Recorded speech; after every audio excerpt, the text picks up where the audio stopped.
Hindar Prasetyo saking Jakarta sampun kula aturaken. Ya. Yo iki ngaturake genduk Niken Salindri men ngubengi panggung ya.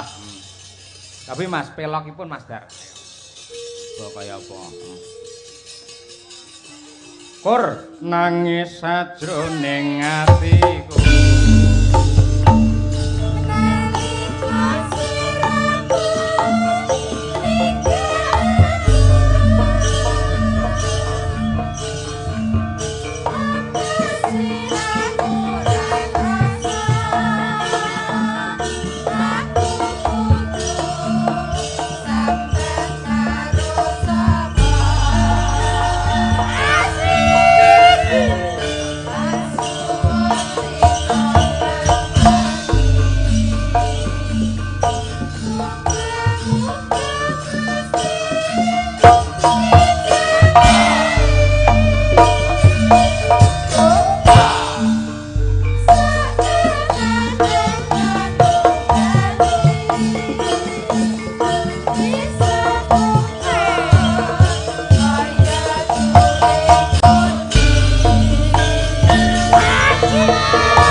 yang meriah untuk Niken Salindri. Lagi ngadeg sepisanane wis gawe pengiram-iram. Wah, temenan. Aman awake aman? Aman, Pak. Sehat. Alhamdulillah. Ayo. Pokoke anggere ning panggung Madangkara, wong lara dadi sehat. Lah nggih. Aduh.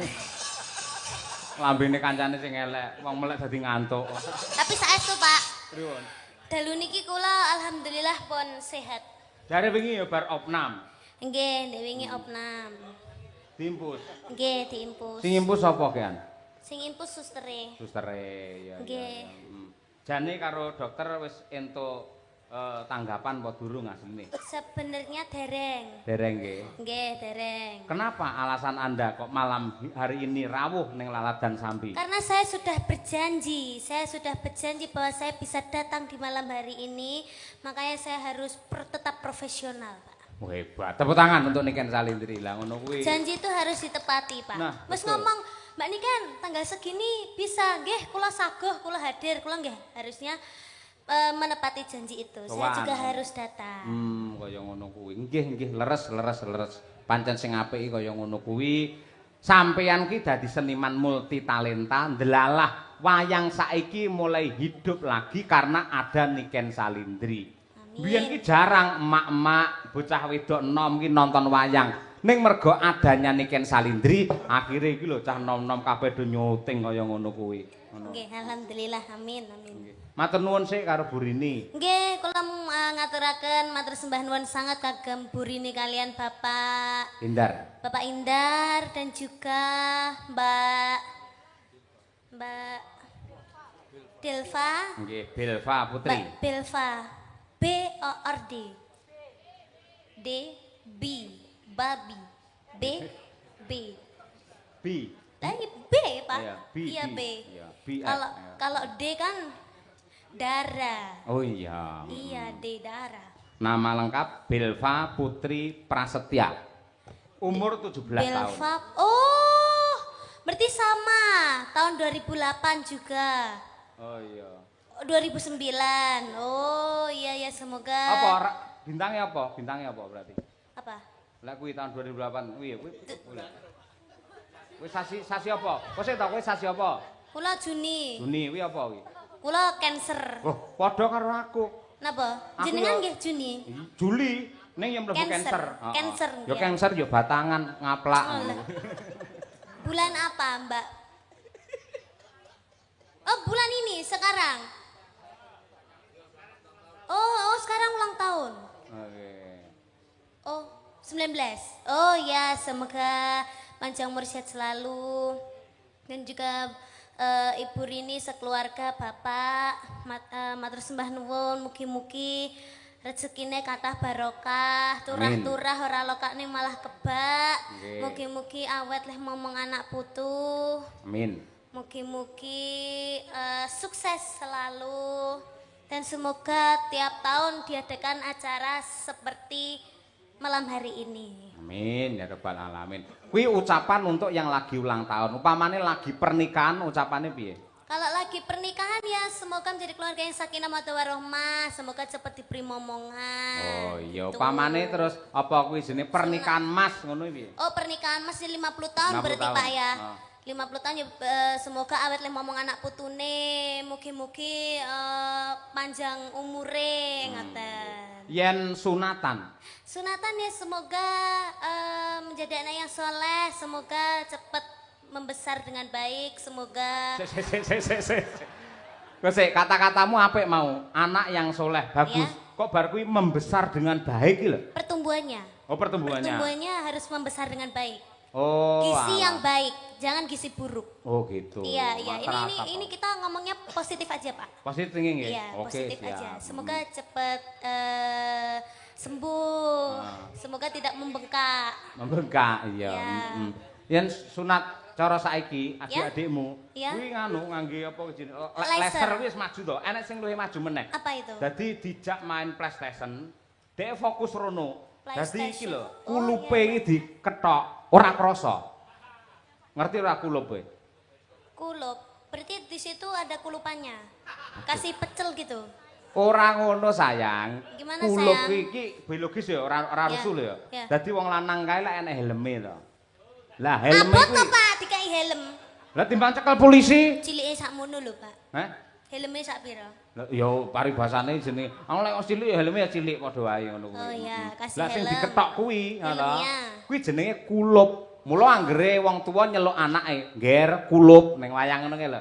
Kuwi mesti anak lanang, kok anak wedok diceluk kulup. Salah ngono. Oh, yang dipotong kulupnya. Kulup. Berarti jerabut-jerabut itu, Pak. Namanya juga kulup, kulup kan. Sing jerabut-jerabut apane? Kulup ya? Ora jerabut isih murni suci ngono kuwi. Ora enek pertumbuhan apa di situ enggak ada. Oh. Kuwi. Gak enek gak suci, anak kecil tuh masih suci. Iya, Iya. bener. Oke. Katresnan sejati. Oh, gimana itu, Pak? Hah? Katresnan sejati marang wanita sing tak tresnani. Oh, imsa. Itu lagu nyiptakan sendiri ya, Pak? Heeh, ngawut. Oh, jelek sekali. Nah, pancen wis suwe. Ayo. Ayo, coba. Oh iya. Untuk menumbuhkan rasa cinta keluarga Bu Rini, Pak Endar, semoga selalu menggunakan katresnan sejati oleh Amin. Niken Salindri. Oke, yuk, tecaos.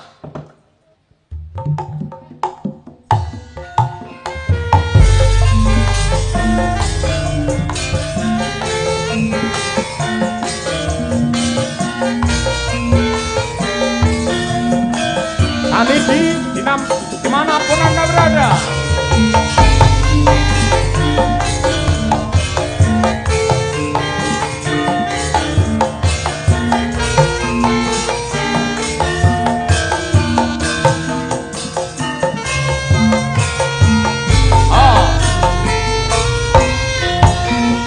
Janji tresnati sakseni lintang-lintang ning tengahing wengi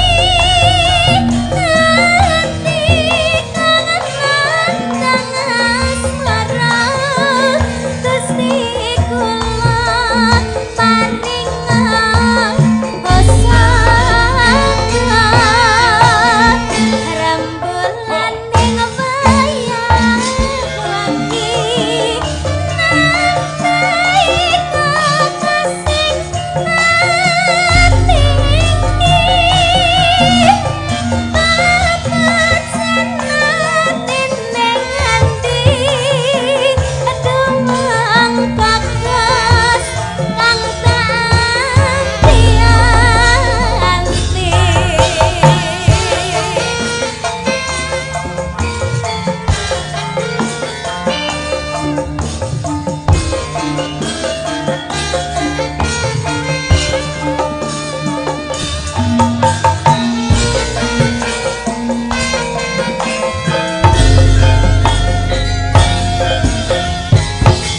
Mangkat saja sirana longso aku tetap gendang tresno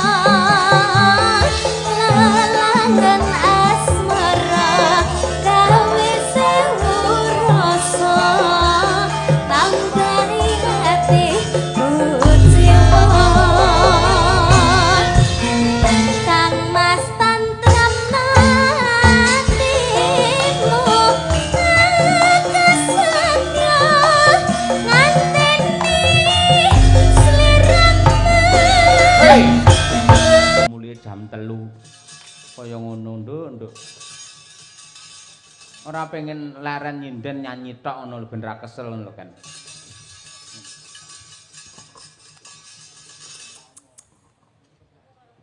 Enjing Pak, Enjing. Engko bablas neng ndi? niki mengke alhamdulillah bablas teng Kediri Pak. Wayangan. Bubuk. Oh, bobo. Engko bengi jane kudune bintang tamune awakmu. Jenengan teng pundi? Neng Madiun. Oh. Didhawuhi Pak Bupati. Teng Madiun. Nggih, ning delalah anggaran tidak memungkinkan. Mosok kowe gelem 750? Ya Allah, Pak, kaya kalih sinten mawon to, Pak? Loh, gelem ora 750? Nggih boten to, Pak. Loh. Nggih. Jenengan tambahi. Tambahi ya. Ya tambahi 250 sak yuta pas. Kowe gur munggah tok ngono salaman bar ki medhun neh ora apa-apa. Jane nanggap kula niku paling penak lho, Pak. Penake piye? Saged dicicil. Oh, iso dikredit? Ya, saged, Pak. Oh, iya. Saged di DP nggih to, DP riyen. Umpami pinten 1 juta ngoten to, Pak. Di DP dulu 200, mengke sisane nek pas pon kula dugi ngoten. Pelunasane. Nggih, pelunasane mengke saged dicicil pagi, siang, sore, malam. Oh, iso cicil ngono ya, di DP sik ngono. Padha karo aku. Aku iki wong ben gelem wayang tak duwe kabeh. Omahku entek siji nggih DP wong-wong kuwi lho akhire ngono kuwi. Kualik lho, Pak. Hah? Kualik piye? Kok malah jenengan sing DP? Tak DP pamrih men ora batal ngono. Oh, ben kersane mboten nanggap lintune jenengan ngoten lho, Pak. Ngono tak DP kabeh ngono kuwi. Ya, masuk akal berarti. Ah iya, jenis strategi apa marketing lek ya beda-beda. Ah iya, ngono kuwi. Ya kan nembang apa nduk? Napa, Pak? Oh, nderek jenengan. Iki enek pamundhut iki kersa ora sampean? Ki. Nderek Mangayu Bagyo, Mbak Rini. Nggih, selamat ulang tahun Adik Belva, moga sehat panjang umur. Terima kasih Ibu Sri Andreas atas segala dharmanya. Semoga berkah barokah. Amin. Saking Mbah Warsono. Napa, Pak? Badhe nyuwun lelagon gubuk asmara menawi berkenan. Oh, nggih. Niki saderenge nyanyi niki kersane Mbak Belva, kersane minggah teng mriki kersane foto kalian kula. Oh, tasik dereng tilem to? Nggih. Oh, nggih. Kalih napa Ibu Rini kalian Bapak monggo mriki. Niki Pak, niki anu lho Pak, angel bisa foto karo Niken iki angel. Nggih, kula mbiyen kula edit-edit dhewe kok. Ayo. AI, Pak. AI tak edit. Kowe meluk aku ngono ayo. Lah ya AI. Ngono kuwi. Monggo mriki Bu Rini, Pak Hendar kalian ingkang nembe ulang tahun. Monggo Mbak Yu mriki. Nah, kaya ngono kuwi. Pokoke seniman Pon rantos ket dek wau, Pak. Pon ket dek wau sonten. Apa? Kan kula wau kan tasik make up to, Pak. Iya. Terus Mbak Deva pengen foto. Lah kula tasik make up deh tasik ndamel bedak mawon ya ngeri to, Pak. Kayak gareng to, Pak. Iya. Mangga kula semayani. Wah, nggih. Nggih. Pokoke lek sing jenenge seniman ketrima angger wis dijak foto wong kuwi ketrima. Ayo ngono kuwi. Selamat bertambah usia. Nggih. Nggih, Bu Rini pun mboten sasungan, mboten betul dompet mboten napa-napa minggah niku aman. Penting jenengan kersa foto kalih kula ngoten mawon. Apa betul dompet? Lah Ibu mboten nggih jenengan nggih beto to, Pak. Wah, anu, kula teng-tengah. Nah, nggih. Nggih, Mbak Rini. Bar niki foto kalih kula mboten? Nggih, Pak. Aku tak foto karo Arif Mulumer ae. Monggo dihitung kameramen ya.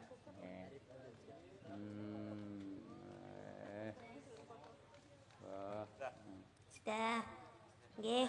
Mungkin ada permintaan lagu nopo, Bu Rini? Bokong semok. Loh, mendingan apa, Pak? Cukup, oh nggih. Sampun berarti nggih? Matur nuwun, Oh nggih, Bu Rini. sampun, Pak. Nggih. Nggih, matur sembah nuwun. Nggih. Mugi-mugi sehat selalu, panjang umurnya. Amin. Ya rabbal alamin. Nggih. Gubuk asmara sik ya, Nduk. Nggih, Pak. Enak duwite barang lho nyah iki diplastiki ya. Ayo. Mboten, Pak, mboten. Pun. Niku lho kene kuwi lho. Ayo. Oh nggih. Cacah kuwi lho. Ayo nggih. Ah, ngoten. Lagi iki dhuwit diplastiki. Ayo. Go tutik. Wah, nggih ngenteng mobil kuwi engko. Iya, nggih. Gubuk asmara, Pak. Nggih. Versi nopo?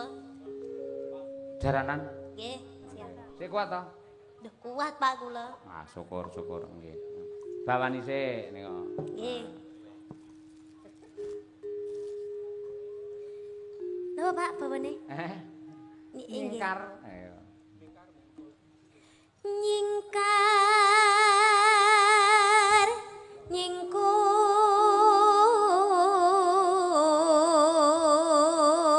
nyingkur wiwitane nyingkar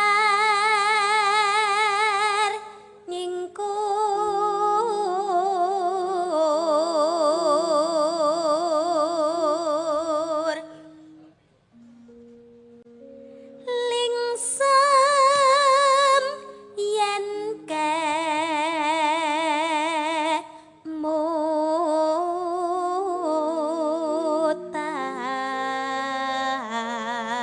kemutan No. lelampahan kang nguri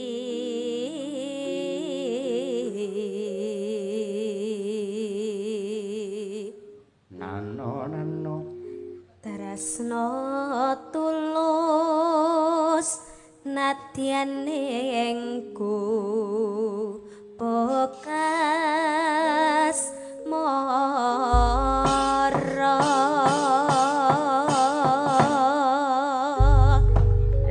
Luar biasa. Ya Nduk, sak langgame sak lagune pisan. Ya. yen liwat aku kelingan gubuk kae biyen tak leren ing cagak kabak tulisan warna abang tanda isih perawan senangi gubuk asmara biyen kae tak keantung tresno tanpa bantah tanpa kuasa bet abadi ketaman asmara gubuk kae nyimpanawati wiwit biyen tumakas saiki gubuk kae kebak crita wayah wengi nganti gagat rina catatan sajroning ati katan guntur saya marati aku kowe dadi garwan marakanen ning kubang asmara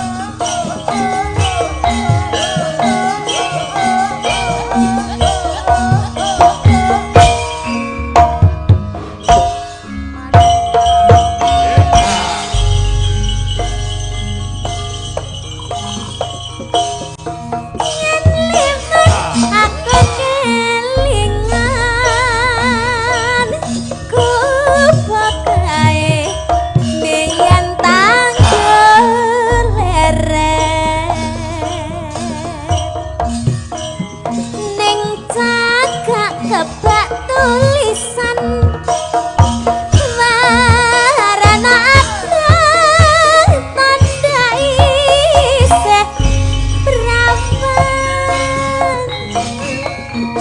jenenge kotak asmara biyen kae tak keandum tresna